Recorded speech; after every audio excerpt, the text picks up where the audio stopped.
And we start with 2 questions and 2 answers. Number 1, Venerable Mahasi, it is someone say unreasonable that a meditation teacher is unable to confirm that so and so yogi among his students has become a Sotapanna. Is that true? Yes, it may be unreasonable from their point of view, but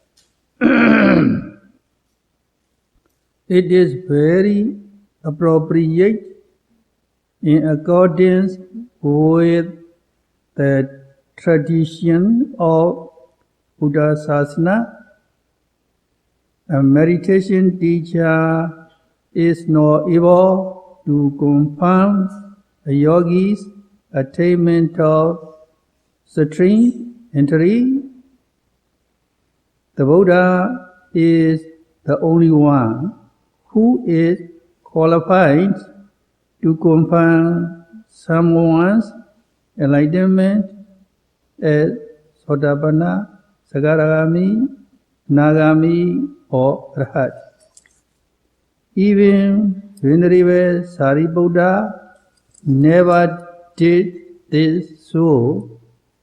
Similarly, we do not give any confirmation of attainment. This is the appropriate way in the tradition of Buddha Sasana. This is from the book named The Discourse on Sanlekha Sutta by Venerable Mahasi. Number 2 question, Venerable Mahasi, is it not too soon for one to describe his or her attainment within a month or so?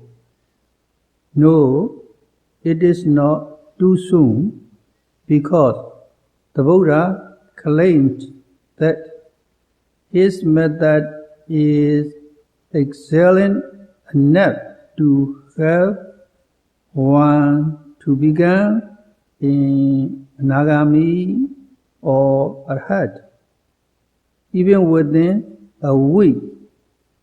So, if someone states that it is impossible to attain enlightenment within a month, no matter how intensively a yogi practices, then he is blamishing the Buddha's teaching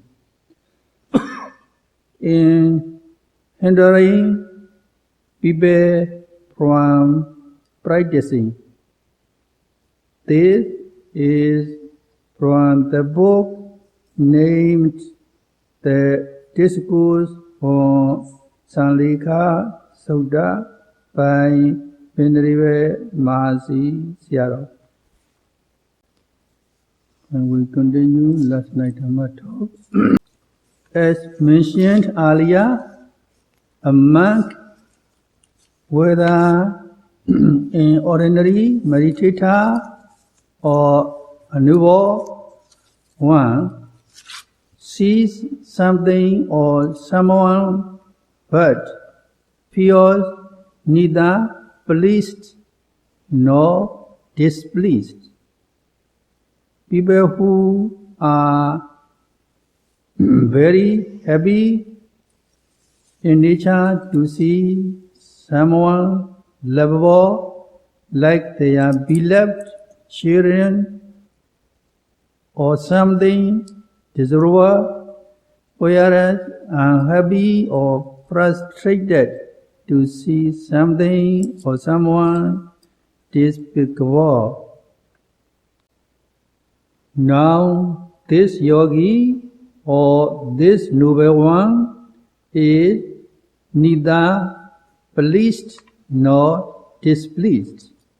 In other words, arouses neither desire nor discontent when seeing anything or anybody lovable or despicable. In this case, the question is whether it is possible for you to be so. Yes, you will be so if you are mindful and clearly see all psychophysical phenomena as they really are, and as impermanent, distressing, and devoid of self. This is a very remarkable stage of insight knowledge. Here is a verse: when seeing, be mindful and aware of as it is. When hearing, when smelling, when tasting, when touching, when thinking, be mindful and aware of it as it is. Thus, you are neither pleased nor displeased, but just mindful and tranquil. As a matter of fact, it is only in Arhat, a fully enlightened person, who is neither pleased nor displeased at all times. In Arhat, it is just mindful and peaceful and never happy in terms of sensual desire. However desirable an object may be, or never unhappy in terms of discontent. However disagreeable it may be. In Arhat is just mindful and aware of seeing as it really is. This is a unique quality of in Arhat. So, a question here is, how can it be possible for an ordinary meditator to be peaceful like an Arhat is? In this regard, the commentary explicitly says that a vipassana meditator is capable of being so. Vipassakodam kadam sakoti. Of course, one can be assured of it by developing mindfulness in progressive stages of insight knowledge, starting from the insight into mind and body, nama rupa paricheda jnana, until the insight knowledge characterized by equanimity, sankharupekha jnana. There are some meditation teachers who often give lectures flattering and gratifying to their disciples. They guarantee, for example, the attainment of enlightenment like Sotapatti Mega, Sakadagami Mega. For those who will attend their lectures once or twice.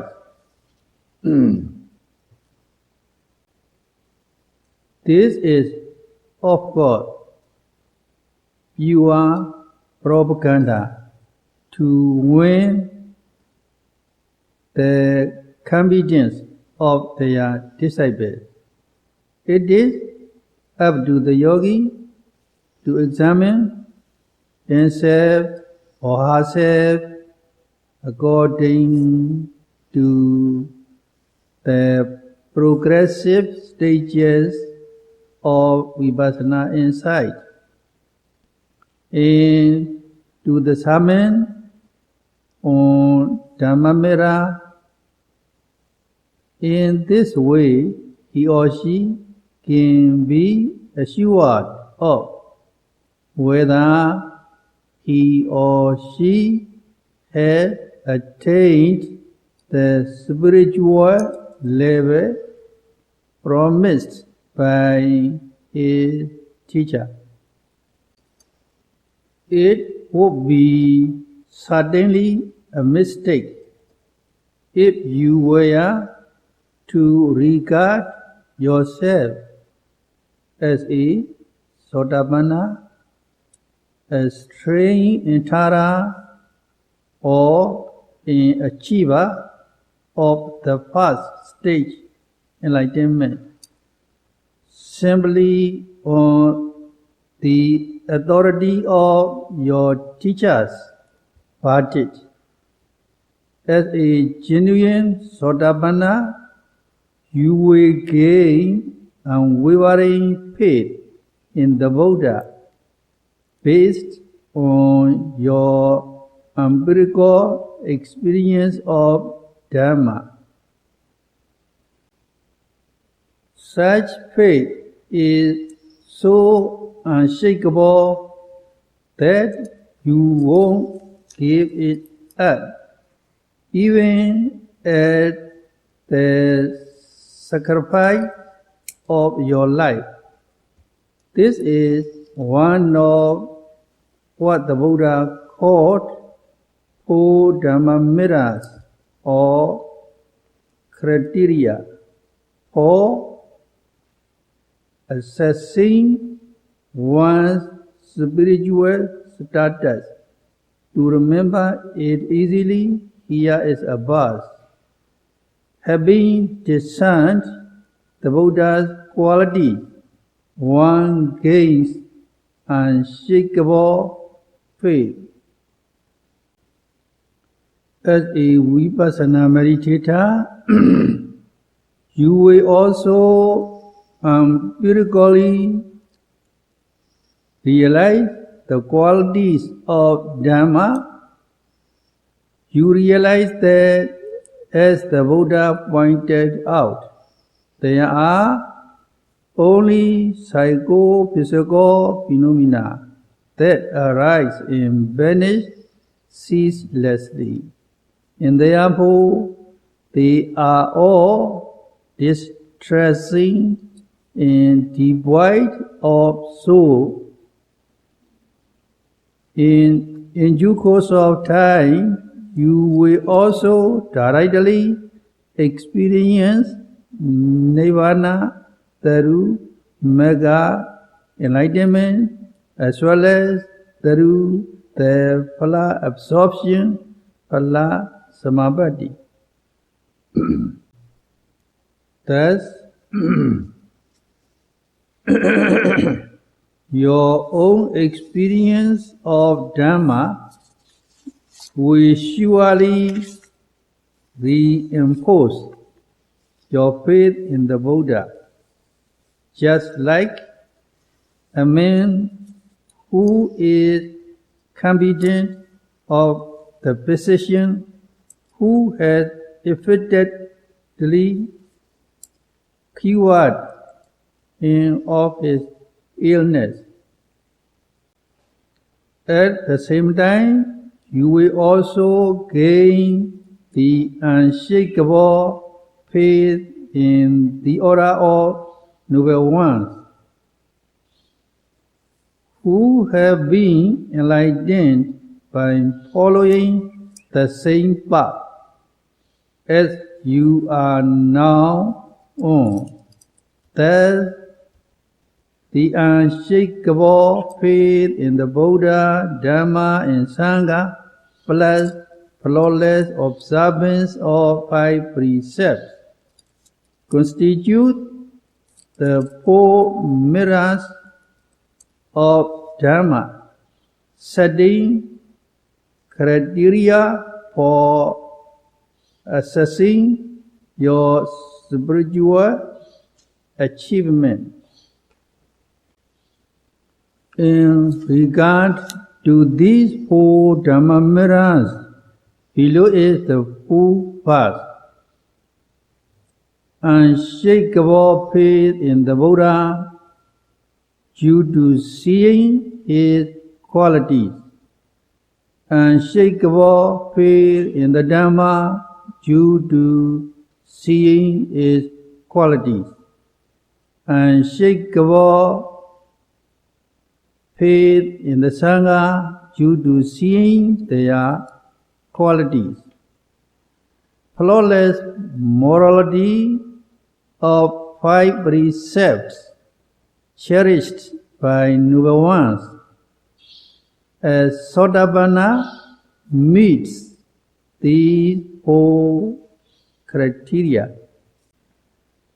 Regarding the 5 precepts, it is effortlessly, but not deliberately, that a Sotapanna observes 5 precepts. I mean, he or she makes no deliberate effort to undertake 5 precepts, because he or she never arouses strong defilements enough to commit evil deeds like killing, stealing, etc. So it is important to check whether you are endowed with such effortless observance of moral precepts.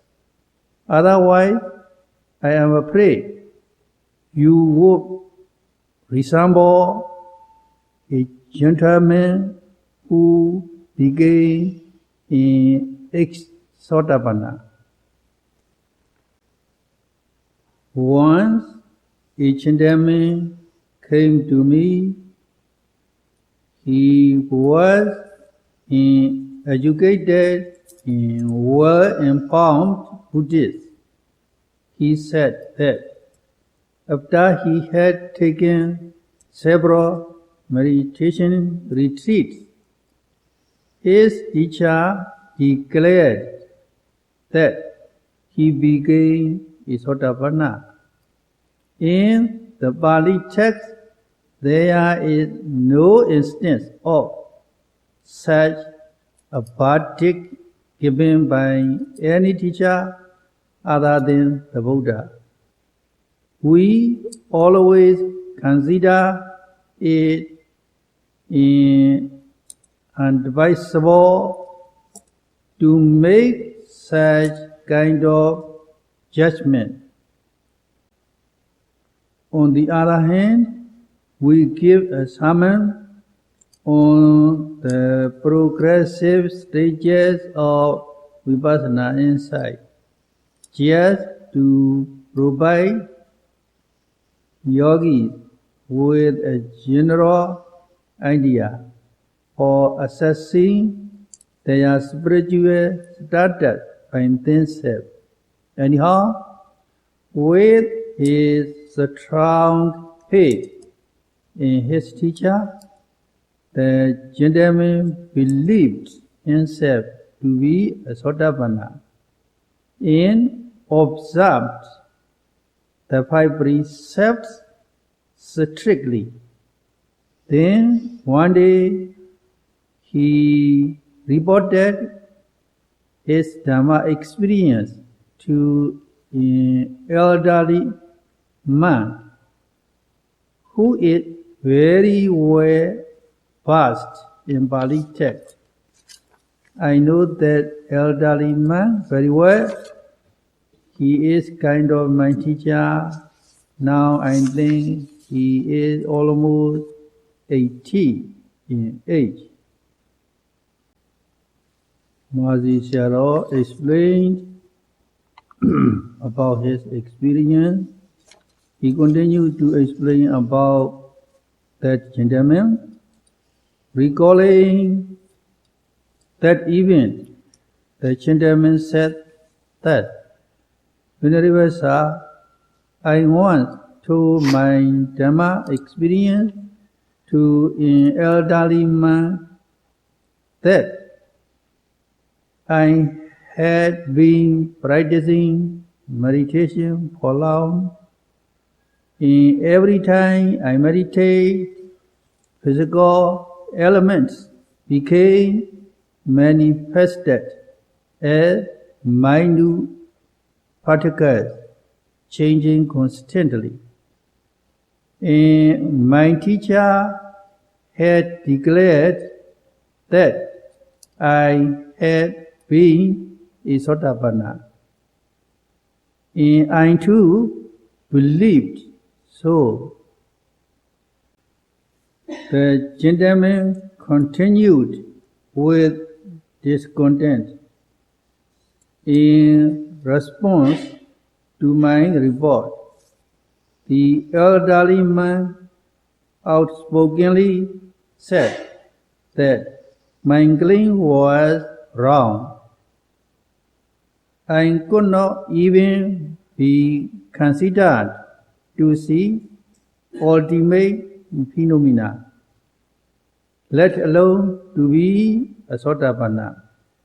And he said, I was still nobody in Dhamma way. And then the gentleman concluded with frustration. Since then, Venerable Sir, I have felt nobody in Dhamma way. I used to feel like a Sotapanna, so I observed 5 precepts very strictly. Now, as some nobody, I no longer care about the precepts. This gentleman sounded like he was an ex-Sotapanna. I felt sorry for him, so I encouraged him. Oh no, please don't do like that. Please do feel like a Sotapanna as you used to. No matter whatever people speak of you, don't give up. But please be virtuous and continue to observe 5 precepts.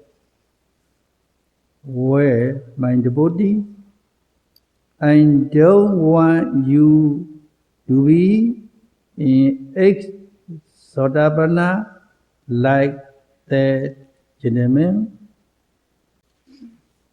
The 6th factor, equanimity, Salangupeka, that I mentioned earlier, is genuinely experiential.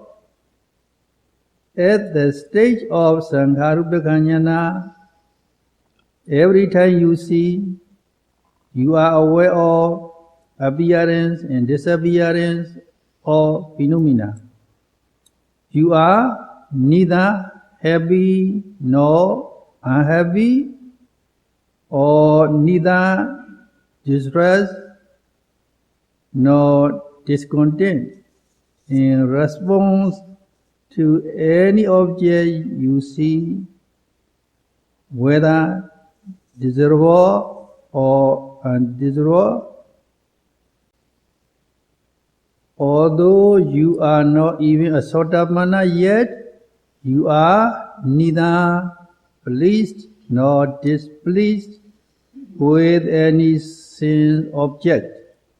You are just aware of them as they really are. You just see them rising and vanishing.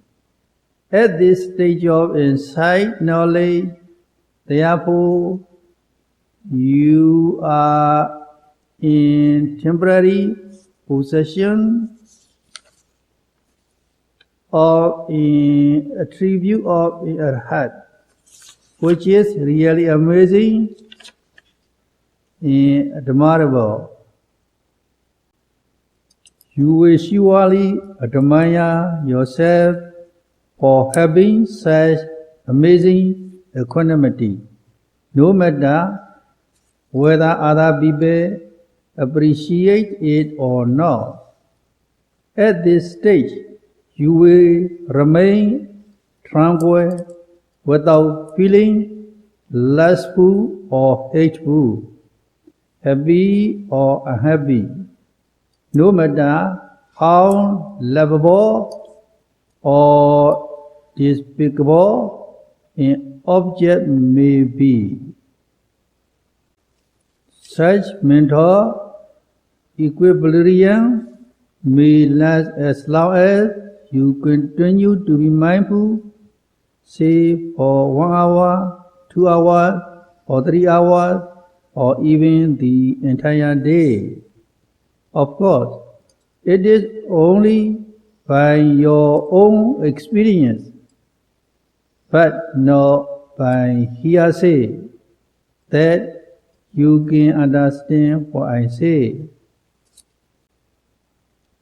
Actually, such super equanimity is the chief attribute of an arhat, but as commentaries say, a yogi at this stage of insight knowledge, Sankhārupeka jnana, can possess it in temporary manner.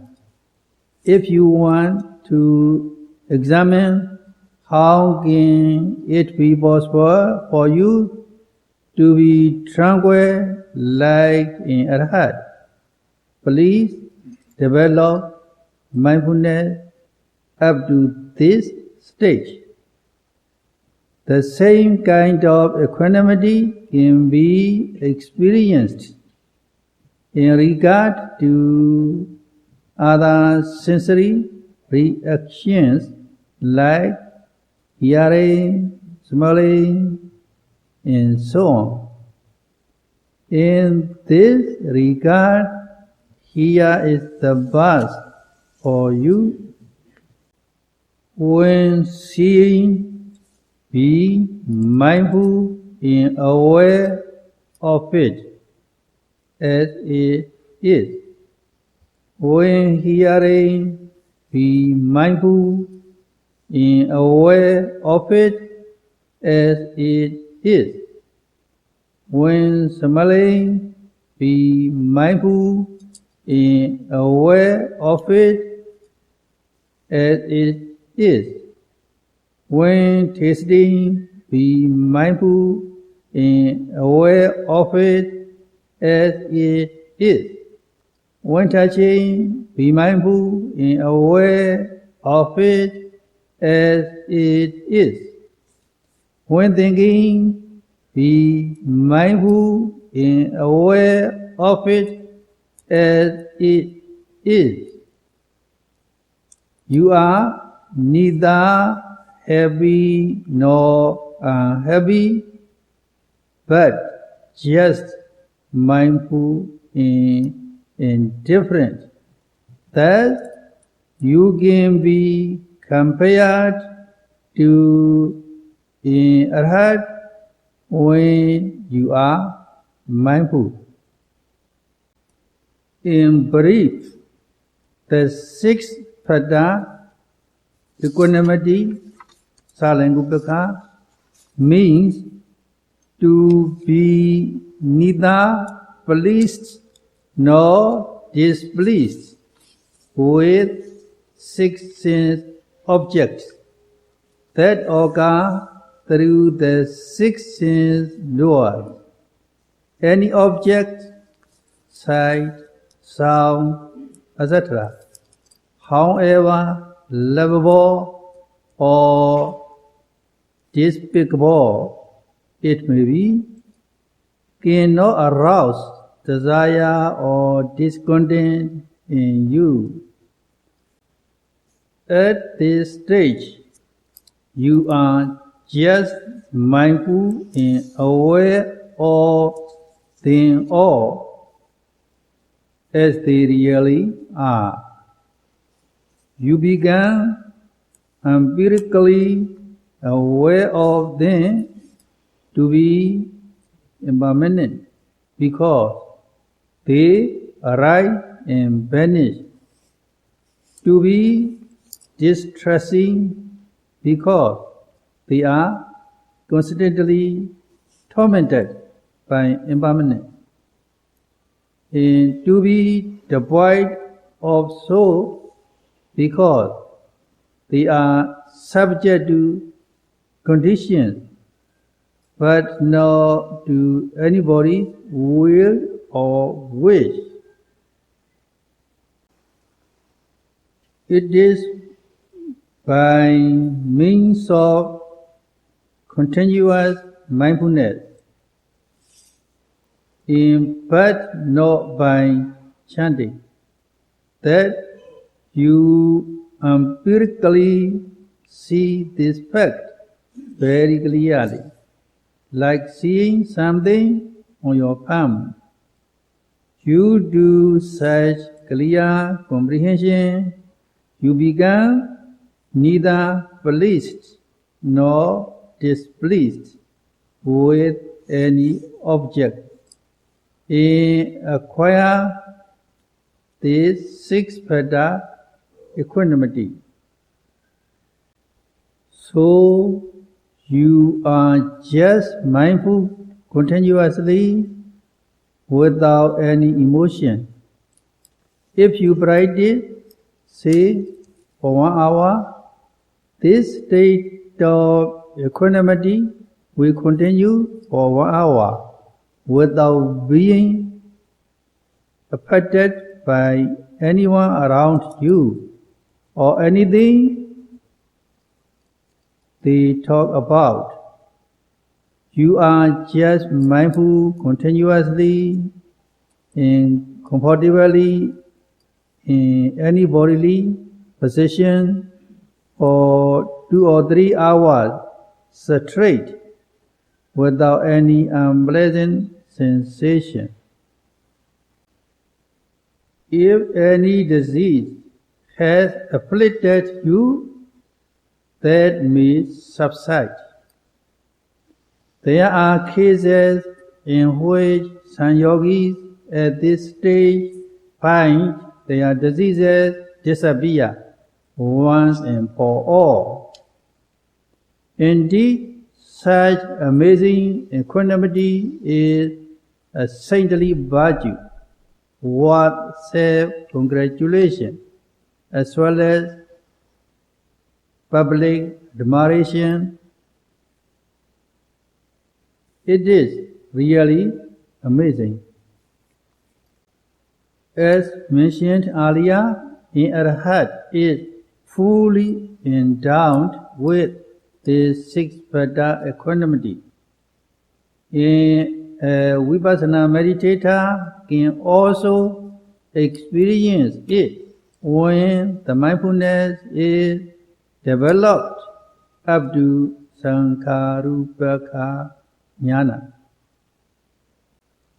So, please seize every opportunity to experience this six-phata equanimity by putting great effort in the development of mindfulness until you attain this stage of insight. I deliver this sermon on behalf of the Buddha. This is all I can do for you. Even the Buddha cannot do anything other than teaching. So you yourself have to practice to accomplish it. The time is up. Enough for today. Sadhu, sadhu, sadhu.